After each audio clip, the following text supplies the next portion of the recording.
for you to stay here, commercial real estate, whether you're a man or woman or whatever, you got to be in the right environment. You got to have the right mentorship. You got to have the right support.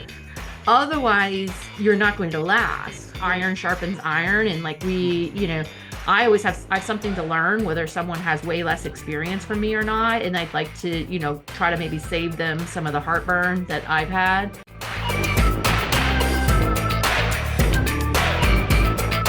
Well, Amy, thank you for coming on the show today. Let's introduce you to everybody.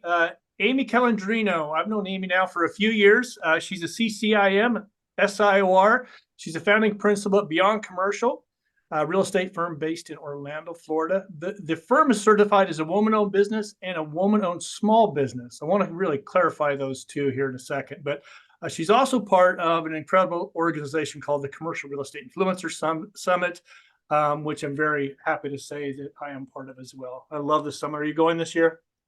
Yes, I was the first to register. This is my second year being the first to register.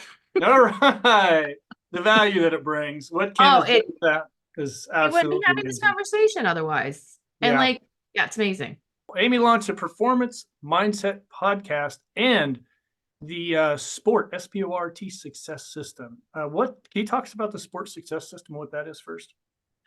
Yeah, so I'm actually going to be creating some content courses around that. But, when I was I've worked with the Mozilo Group before, and as I've been growing my brokerage, I wanted to set up a training for my agents. And I thought one of the big things that agents really benefit is building like a strong mindset. So this started as an internal training program and now going to bring it more to like an external training program. But really working on SPORT. So S is synergistic and being very intentional about, who you're around. So like going to the Commercial Real Estate Influencer Summit is a great example of community and that synergy that you have.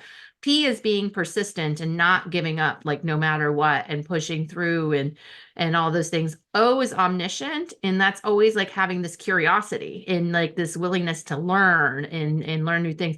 R is being radical and not being afraid to take on, like do new things, like because if you aren't afraid of, you can't be afraid of failure. Like how are you supposed to become better? So being radical and innovative is so important. And T is tautological. It's really that habit stacking and that rinsing and repeating. And to me, this is kind of like a loop. You're always trying to kind of do all these things together. And so I created that. It'll be something I talk about in my book coming up, and then also planning on doing some courses around it. And I have, reading to go around it and different ideas around it. But created that and working on finalizing my trademark now with the USPTO. Is it focused on commercial real estate, or are you going out to any business?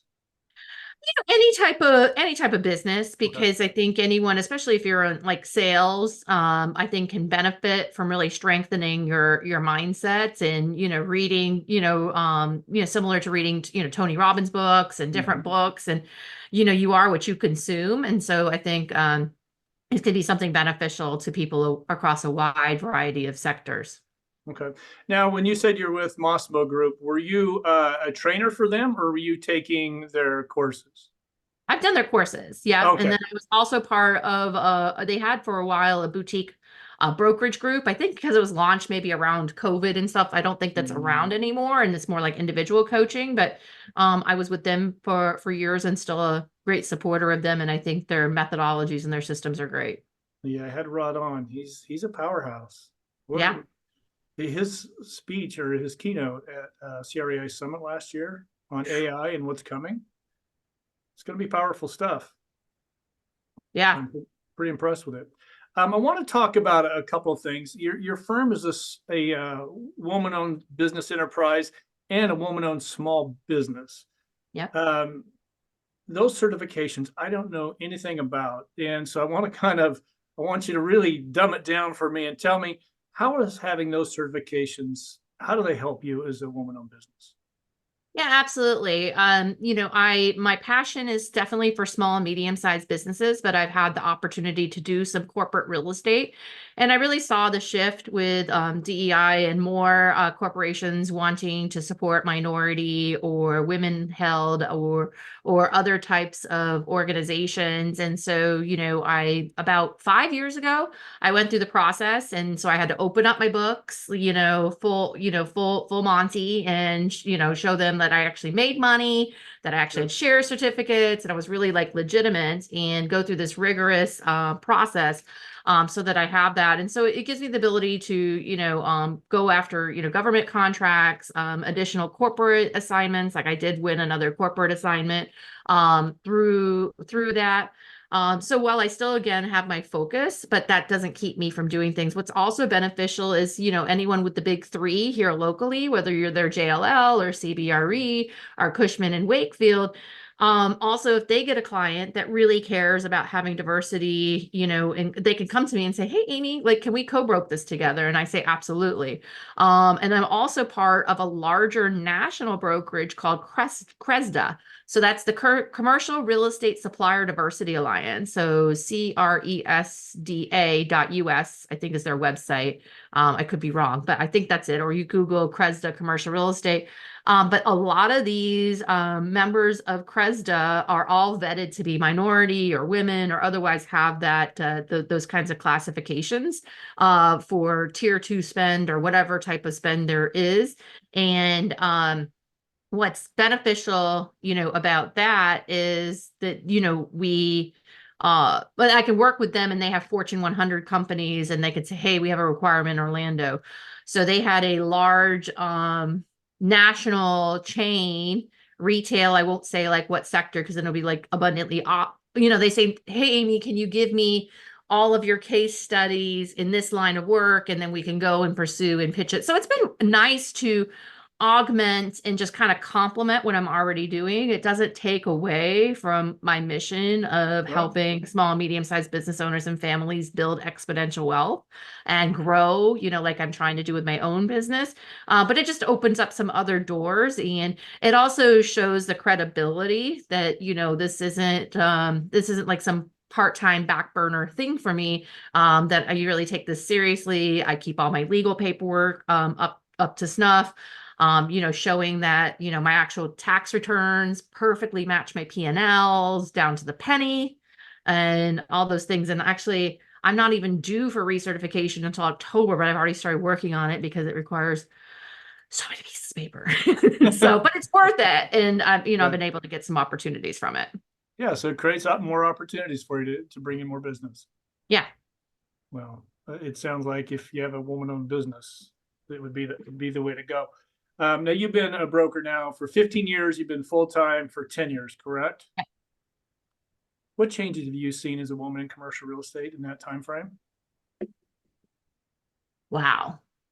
Well, I think first and foremost, I think the way in which deals get done are completely different. One thing I think about right away is like, I used to have a fax machine when I first started to like fax things back and forth. And then you couldn't even read the contract anymore. So let me just talk about like how deals get done. Of course, I'm a former paralegal, so that's the first thing I go to is like, how is the transaction done? I think of, but I think the other shift is, we are seeing more women. We are seeing more diversity in commercial real estate. I think that also we're seeing a lot of the same shifts in residential into commercial, where when I'm talking to someone on the phone about potentially helping them to find space, 9 times out of 10, they've already done their own searches, but then they get overwhelmed by the sheer amount of data out there because, you have at least 20 different search systems. You got Commercial Cafe and Crexy and CoStar and not CoStar. They can't search CoStar, but LoopNet and, all the different things. And they're just like, and they don't even know because, all of the information as far as the data is insider information. Like if you're not a broker, you don't really know where things are traded at, but I still think that people are trying to figure it out. And so I think and that's another shift that I've seen in the last 10 years is you just have more of a consumer that's seeking to be educated and trying to do this. And then when you let them know that, no, not all of the listings are on LoopNet. There's a lot of other places. We may also know about some off markets. I think that's another shift. So I would say the three things, like, yeah, how deals are Mhm. done. You know, I had a lease come into my inbox at like a quarter after 10 this morning, and it was docu-signed by the three principals within an hour. Like 10 years ago, it would have taken me like a week to carry or pigeon them over across town or Yeah. FedEx and print them out or, all the different ways. So Yeah. that I that's think what it's I've just going seen. to get faster. With AI, it's going to get a lot faster. Yeah. you know. But as a woman in commercial real estate, are you being treated differently over the last 10 years, do you think? You Because it know, was a pretty good old boys network for a long time. yeah, I would say that yeah, I talked a bit about this with Corey Zelnick, and so just excuse my language. I sometimes have a potty mouth, but I would say that there's still some assholes, Yeah. but I don't think everybody wants to tolerate them, and anymore. I think it's not cool to be an asshole anymore. When Right. I first got into it, I think that was a little bit more, of a bro kind of thing, and what are Yeah. you doing here? This is our place, and so. But I do feel like it's become more like inclusive and welcoming, and and like I told Corey, I was like, for me, it's not about giving my business to a man or a woman. I'm like, who actually knows the market? Who's going to be the best for it? And it doesn't need to be like an us versus them type of thing. It's about working together to come up with like the best result. But I still think that there are some people. We spoke about Rod Santamassimo. I don't know if you saw on Twitter, he had somebody that he extended terms to and was going to be a client, and then he found So out his coach was going to be a woman, and he said something like, what am I going to learn from her? And I'm like, so that I think you can still have that attitude. It could still be pervasive. You could still be pervasive, and maybe in some shops, in some offices. But I think overall, I don't think it's really like accepted or condoned. And I think we're better because of it. I think that we both have things to bring, and together we're better. yeah, I completely agree. Do you think a lot of it, the average age is in this range is like it depends on who you talk to. I hear average age of a commercial broker is 52. Another guy I talked to there in Florida, they said it's 60 plus. And do you think that's a big part of it? Is your younger generation comes in? We're going to see less and less, more and more women because they're going to be more accepted. Well, I think there's a few things going on. I think commercial real estate's wonderful in that you have your own business within a business. So whether it's your own brokerage shop or you're within a business, and I think there's been this whole resurgence within America of working for yourself. I think people want to work for themselves. People want to be in control of their own destinies. So Mhm. one of my newest employees, who's a woman, her dad, small business owner, entrepreneur, investor, owns a bunch of property. He had his own business. And so, of course, what does she want to do? She wants to have her own business. She wants to be in control of her own destiny. And so they're super smart to do that. And especially if you're wanting to have a family and, make those kinds of decisions for yourself, which it's individual, what you want to do. But I find that you can kind of write your own, story. And one of my really favorite people is Barbara Vance, who's been doing residential real estate for 40 years. And she said, if I had to do it all over again, I would have done commercial. It's not always banker hours, but Right. generally it is. And it's a little easier to raise a family. For me, I'm more like 9 to 3 nonstop. And then I kind of hang my hat up unless there's like a fire going on, Right. and then kind of finish things up around 8 to 10. But I think there's just more flexibility. You can work for yourself. And I think women and men want that control over it. But I think that's probably the shift. And I think you'll see the demographics continue to switch, to change. And it's just incredible too, watching on Twitter. You got CRE rookie, and we got Yep. Tuba, who is CRE girl, and we have these people that, like, I'll be honest with you. Like, when I first got into commercial real estate, I was not putting myself out there as much. I probably should have, but I think those in their 20s that are pushing themselves out there and getting their name out there, whether they're man or woman, I think that's wonderful. So Yep. that's what I think. Yeah, I think there's a real opportunity for young women. I think I'm starting to see more leadership roles coming in commercial real Mhm. estate. Are you seeing the same thing? Yeah, absolutely. And I think it's really changed. And Sarah Malcolm, who's in Orlando and part of this area community, I had a chance to meet her mom that was in leadership back when, back with like Beth Azor, got into leadership and all these different things. But back in the 90s, it was just like, we need to do this. And now I think we want to do this. I think we'll be better if we pick someone who has the right skill set. It just makes the companies better. I agree. I agree. How do you think we attract more younger women into commercial real estate? Because they're coming. I just don't know what's driving them to come. Is it the life that they're trying to create? Is it the money? What do you think it is? Well, I think to the both of those things. Yeah. The life they're trying to create and the money you're looking to make will drive people in there. There was someone, and I won't say their name, who was talking to me about getting started in commercial real estate and what shop to get started in. And, I won't say where she was or anything. Right.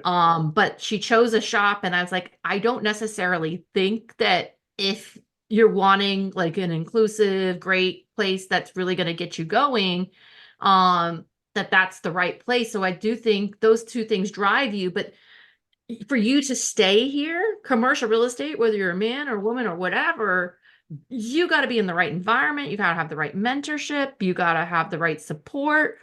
Otherwise, you're not going to last. And so actually I looked up her LinkedIn because I'm like, I haven't seen her active in a while, and she's back to what she was doing before. And I'm actually going to reach out to her. But I think the shop that you choose, the mentors that you choose, especially if you are a minority or a woman, I think could be so important. Then you got to be careful not to be like the old guard, because also I've heard stories that you reel in this big deal, and then the partner comes and steals the deal, and you're the junior, there's nothing you can do about it, and some places are more so known for that than others.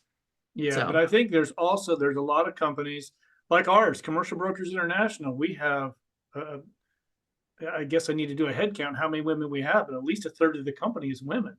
that's And amazing. yeah, and they're powerhouses, but we create the culture that they Yes. feel that's it's safe for them.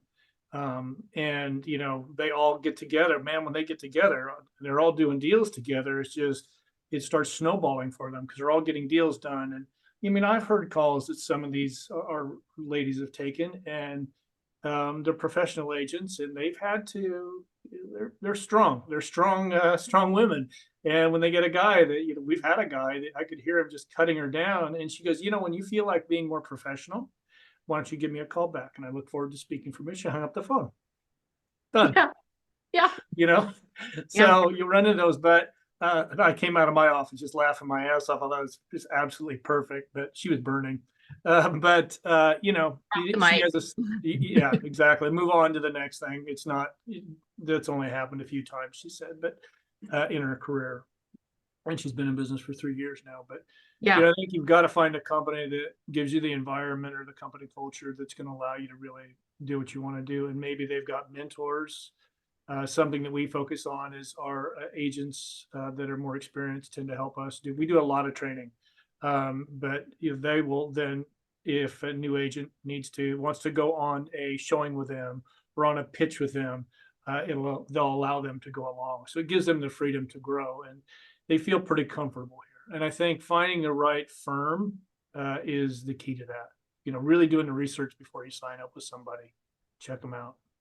You should definitely, I would look at a company's roster Yes. and call some people Yeah. and say like, how's it been? And, and how's your experience? And, yeah, I would die in whether you go there or someone else and you've made another relationship too.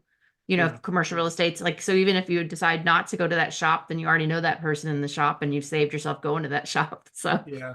depending Yeah. on the It's entire. always good. Really do your due diligence before you sign up, and do talk to other women in that firm, see how they're being treated. But now, did you ever have a mentor, or how did you get started in commercial real estate? A couple things. I would say I was working again in law. We did a lot of business and real estate transactions and litigation. But I've gotten to work on, hundreds and hundreds of transactions, papering up deals. And one business broker that sent us a bunch of deals, his name was Franco Ferrari, and he's still a good friend, family friend of ours. And then I told him that I was interested in getting into real estate, and he heavily encouraged me to consider commercial or business brokerage. But although he said like the amount of deals that blow up and how long those take, I would grow gray hairs before they closed. And so I always kept that in the back of my head. I got my license in 2007. But we were going through a point in 2010 with the law firm, and we, had some really, really good years despite the Great Recession. And we were like, we want to buy. And the person that we were working with was really trying to talk us out of it and really wanting us to continue to lease. And I thought it made more sense. And so we did do that, but then I kind of took over it and then had like Franco help me with it. And then later on, when I started getting my CCIM, I had Cynthia Shelton, who teaches a lot of CCM courses throughout the nation. She really took me under her wing for a number of years.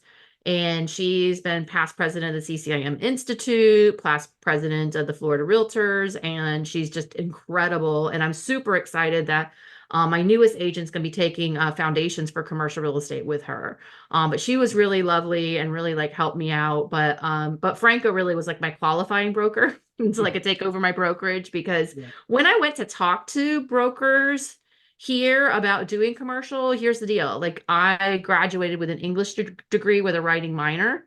I'm really smart. I was originally going to be a scientist, and so I took lots of physics, lots of calc. So math was not a problem for me, and I could understand finance, but it didn't look like that on paper. So they really weren't like interested in me. And of course, too, when I was looking to activate my license, we're at 2009, 2010.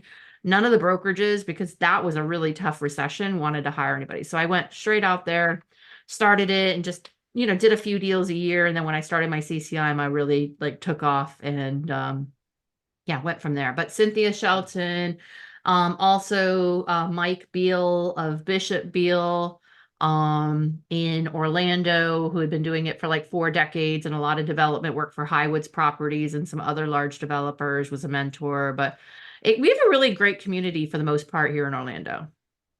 That's the thing is, and I think, you mentioned Twitter, and the way that's become, the retweet community has become so powerful. I see people on there every day. I'm not big on Twitter, but I'm there every day and I do posts, but I don't read more of a user than I'm a reader, a poster than I'm a reader. But I see a lot of familiar faces there every day, and being part of that community it's powerful stuff. And getting involved in your local community, that's, and a lot of people don't. They just show up every day and start cold calling and putting their content out, and then go home. I think it's important that if you're going to get in this business, it's a person business, and you have to get out there. And finding a mentor is a big part of that. You want to talk to your broker, you want to talk to anybody you can, anybody in the industry, just ask if they know of any good mentors. I think it's wonderful. I think no matter how busy you get, one thing that always struck me is I had the chance to meet Arnold Palmer, who lived here like in Orlando, and my husband's family owned Bay Hill Florist that was right near Bay Hill Lodge, where he was. And he's like, that was a good name you guys picked. Like, so but like, deliver flowers, but they would invite him into the garage and he would swing. But one thing, I've watched several documentaries about him, is like he like writing handwritten notes to people and having that art of showing people your appreciation and reaching out to them, no matter how busy you are, like taking the time for someone coming up or someone who like appreciates you. Bob Knackle took the time to call me last night. I talked to him this morning. He's like, I got your most recent update. Here's a couple tips, and I really love it, but make sure you're like consistent. And like, he's closed what, 2,333 deals or something like that. And You like can rattle it off the top of his head. How he knows. I mean, he keeps all that stuff straight. but he's been great too, just in the last couple years. Like he took me to the map room before really people knew where like it was back in like Mhm. October, and gave me some advice that really kind of even better, hone my business. And so like I am still appreciative for people like him that have more experience than me, providing some, level of mentorship to me. And then what I really want to do is like reach back. Anyone who's coming into the industry, feel free to reach out to me, because I do think that Ken Ashley uses it. Iron sharpens iron, and like I always I have something to learn, whether someone has way less experience from me or not, and I'd like to try to maybe save them some of the heartburn that I've had, doing some of the things, and maybe they have some ideas for me too, or who knows? I'm just happy, happy to help out and happy to give back, and I think mentorship is so important, whether someone's in your shop or outside your shop. I agree. And, something that Candace created with CREI Summit is this network of people that do not hesitate to help each other out. If they'll pick up the phone, speaking of Bob Knackle, I just met him last year at CREI Summit, and I didn't really know that much about him. I knew as our keynote speaker, but I was more focused on the marketing side of it for the summit. And I sat down, I was watching him, and when I first saw him, and people told me who he was, and he got up, and a lot of big producers went over to him because they knew him, and then a couple of young people that I knew that had no experience. I watched them approach him. I'm like, well, we're going to see how this is going to go, because I know they'll talk to the big people.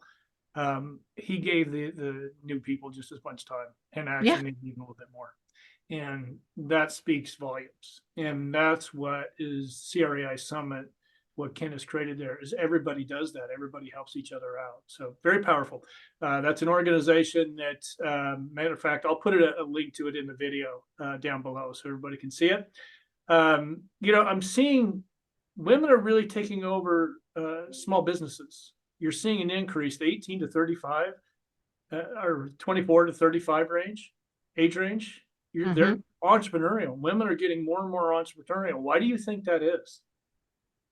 Again, I think it's a lifestyle thing. Yeah. Yes, you put in a lot of sweat equity to get it started. I think when I went full time about a decade ago, it was close to like 100 hours a week. And Yeah. especially when I first started doing content, because I edited my own content, I hammered in my own signs. I did everything. What's the saying that I'm like head cook, and bottle washer and all the different things? Yeah. I did it all. But after I got past that point and I built credibility and all those kinds of things, you can tend to figure out, I love the Benjamin Hardy books, like 10x is easier than 2x, and figure out what are those like 20% of things that are producing like 80%. You can like start to really craft and curate like Mhm. what are the best clients. But I think you're able to get a little bit more work-life balance. I'm working with a company now on their space needs and really helping to optimize it. They treat a lot of babies who have plagiocephaly, which is like when they have to wear the helmets, and they need a lot of like different modalities. And so figuring out how does that space flow, where are they having frictions points, and coming up with a better program.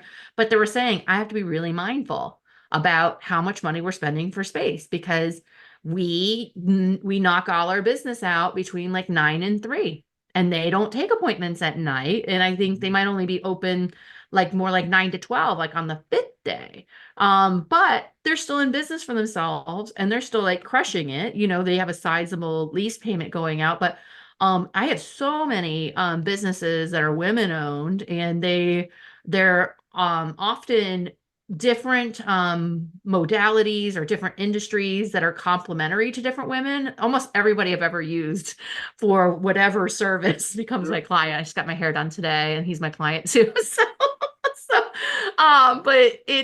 but no, what I do notice is I do think that you start to get some more work-life balance, and Mhm. you can see a better ROI on your time. Like, sure, maybe you can go get a W-2 job that's, 7,500, 125,000, whatever you need in your particular market to make, make enough money to supplement your income, whether you're living, whatever it is. I'm sure in California it needs to be 2, 3 times that.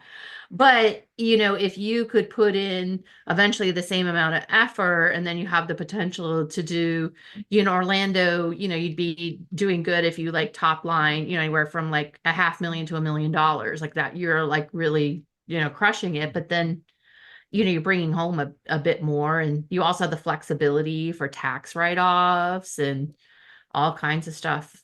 Yeah, Yeah. yeah. I think, when we get people coming in, new agents that are, they're new to the business, we tell them your first 18 months, you're going to need to live in the office. But after that first 18 months, you should have a good book of Yeah. business. If you're listening to your mentor or your coach or your broker, you should have enough business. But that first 18 months, especially right now, you're gonna have to be in the office. You're gonna have to be putting it in lots of hours in. But after that, you're right. Your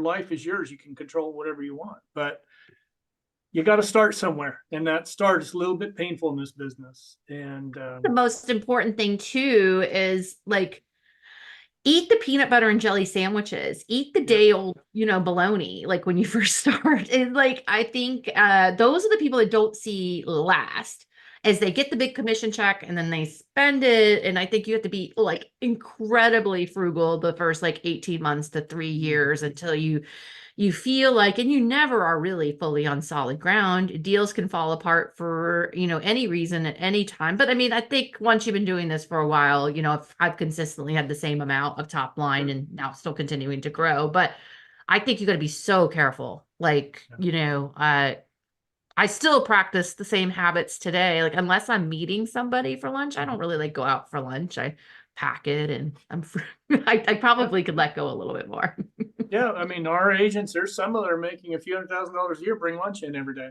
A lot of it's for health reasons, but a lot of it is just, why would I spend 20 some dollars a day now, at lunch, when I can, make it at home and bring it in? It's a lot healthier and a lot cheaper. Yeah. But you got to be smart about it. But putting the time in the beginning, and I don't know if that gets sold enough by a lot of companies. I think we tell them right away, you're going to be. I'm in the office every day. You're going to be here with me. And then if you decide after 18 months you want to work from home or go back and forth in the office, I'm okay with that. But you have to understand the marketplace. You've got to be the smartest man or woman in your marketplace, in your asset class. And Yeah. you're not going to get that sitting on your couch at home. And so I've lost some. They're like, after, 6 months, they're like, wow, this is a lot harder than I was expecting. And I'm like, oh, I don't know how, because I've been telling you all along how hard it was going to be. But, Yeah. it, it is a tough business, but what a beautiful business and what a great community. Find your community, find your people, put the work in and market yourself. I mean, I still see so many brokers out there that do not market themselves, and, they want to do cold calls every day. And, I try and teach that, warm leads coming into you, people want to do business with you. Cold calling, you're out there trying to get people to work with you. So You're market. interrupting them. I think Rod Yeah. says that saying all the time. Like, if you're cold Yeah. calling someone, you're interrupting them. And Mhm. it's funny. My newest, like I said, my newest licensed agent's doing showings today, and she asked me, how did I meet them? And I was like, I went out to dinner and I was hanging out at the bar and we got to chit chatting. And she's like, yeah, I want to get a new space. I'm like, and then I was like, oh, I happen to do that if you ever want to chat about it, and, help lots of businesses. But it was like no sale pitch. We literally sat next to each other for an hour, hour and a half. Yep. Never told her what I did, never tried to sell her commercial real estate. And that's how, and then she's also licensed agents covering another showing for me tomorrow. And I met her while drinking coffee at a local coffee shop on the avenue. And I do sometimes, if I'm working, go hang out at a restaurant or a coffee shop. And some person was walking past me with someone. He's like, oh, that's Amy. You got to talk to Amy, because you just told me on the run that you wanted to go get a new office building and buy a new office building. And Amy's who you need to see. And then met her and then went and did the analysis, and here we go. So, like, I think if you are building like relationships authentically, I'd like cold call calling's still good. I think I prefer door knocking, honestly, and walking in and out of businesses. And face to face, or if I am going to send something to someone, I'll like find the house address for the principal and mail it to them in something very craft, very like exact and like handwritten. But that's my approach. Yeah, But some that people have works. I other things that mean, work for them, but that works for me. door knocking is still one of the best out there. I mean, if you've got the wherewithal to do it, I struggle with it, but I know when talking to our agents, if you're trying to build a network, it works very well, especially in retail. They go out and door knock areas, and it works very, very well. And one thing not to miss if you're getting started in the business, do not overlook the people you went to high school with, that you went to college with, and all the different groups that you're part of. They already know you, they already like you, and they're going to be super excited to like support you. So when I was in Winter Park today, which I do probably 50% of my business in Winter Park, it's kind of the one of the most affluent communities, or if not the most affluent community in Orlando. But I do a lot of business up and down the avenue, so they call it. And I was like, oh, go check out Rollins, where I went to school. And I walked onto the campus off the avenue, and then I'm like, oh, there's an alumni office. So I decided to knock. And I'm like, hey, what do you guys do here? Da da da da. By the end of the conversation, it's like, oh yeah, Donald, one of your interns, is on our alumni board, and like we can bring you into the fold. We can get you some speaking arrangements. It's like, just by having that curiosity, and I had that pang to knock on the door, then here it is that they're like, oh, we'd love to give you these different opportunities. So you never know what opportunities, but like if something nags you to do it, just door knock and just go and meet the person. Don't be scared to meet the people and have a conversation and all those things. Yeah, well, sphere of influence, like you said, it's one of the fastest ways to start building your business. Mm-hmm. So churches, synagogues, any groups you belong to, they all work. Volleyball teams. A friend of mine just landed a nice deal from her volleyball team she plays on. She just started playing on this summer, so it works.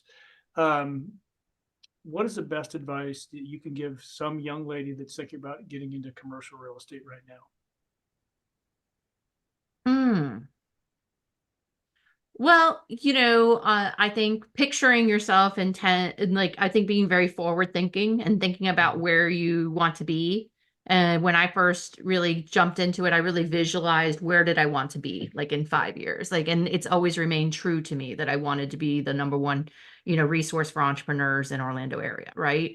But I think about that and then work backwards to, what environment do I need to be in to get me to that place. And even if your plans change, be okay with it and give yourself grace if maybe things don't happen as fast as you want to work, want to do it, but not to give up and remain tenacious and pushing forward. But I think kind of having like an end in mind, even if it might change, and then you can work backwards from there, is always what I tell my mentees. Beautiful, great advice. And as always, I tell everybody they can always reach out to me. I'll give you some of my thoughts. Amy offered earlier in the interview to reach out to her, so you can reach out to us, and we'll try and give you some guidance and really get you set on the path, because I know this industry needs more women in it. We need a younger generation in it as well. And so I know that both Amy and I are happy to help anybody get started. But well, Amy, thank you very much. I do want you to talk about your book. When's it going to be out? We went back and forth, but the final decision is we're going full gusto for January 2025. So we're gonna do a beginning of 2025 launch, and I have my checklist on my desk of all the amazing things that I need to do and to make that happen. But yeah, I think we are going to be really solid for January 2025. And so I'm going to set up a shop on amycalandrino.com for pre-orders and all of that in the coming months, and I'll be sure to keep everybody in the loop on that. And then also I'll probably start to have some content there, and I'll drive there. And of course, all my commercial real estate stuff is at beyondcommercial.com. Okay. Well, keep us, when you get the book published, let me know and I'll put it up on Joe Killinger. We have a place for books. And so we have an education portion on it. So please just send it to us. Well, Amy, thank you very much for coming on today. Oh, this has been awesome. Thank you so much, Joe. I Yep. appreciate it. I'm going to put your contact information down below. For those of you watching, thank you for tuning in today. If you could, please give us a like. If you haven't done so, make sure you subscribe.